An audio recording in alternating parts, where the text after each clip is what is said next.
Hello and welcome back to my channel. I've discovered something today that's not as easy as I thought it was going to be.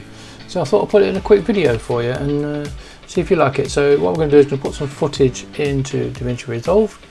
To do that first we'll pull it up, grab the footage over, and then we can start creating some timeline, change it to the resolution of the frame rate of the video.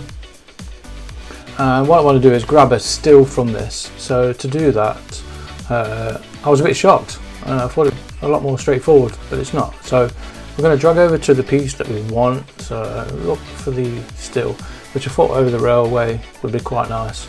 So we'll move along, and then when you go over the picture, you're not able to just screen grab it. You're not able to do it. You can't right mouse button or nothing. So you have to go over to colour. So when we go over to colour, then you've got this view. Your right mouse button on the picture there, then it'll bring up some menus for you to be able to export that picture. So grab still, and then that'll put it up in the top corner, top left there. You can move backward and forward on there if you want to, but if you're happy with that picture, then you just right mouse button on there again, and then that'll create some menus for you to be able to save that as an export picture. So put export. Now you've got to be careful when you've exported it, because it does give you an original file, which is, I'm guessing, is part of Resolve. I'm not 100% sure yet, but it gives you that setting there, and then you can't open that with a normal viewer or editor. So make sure you change it to JPEG or PNG or whichever file format you decide. BMP's in there.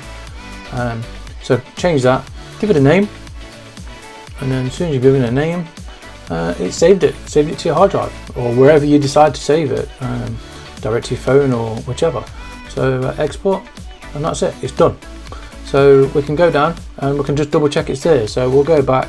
This is the project I'm working on. So we'll go back, and I've named it to Resolve Stills. So in there you can see that there's now a picture. So you can see it on the right there with the details. Double click on it, and then it gives you your image. So it's literally that simple. So I hope this has helped, and hit like, subscribe, hit some comments if you've got something that you can think of. But this is DaVinci Resolve 18.6. That's it from me, and I'll see you on the next one.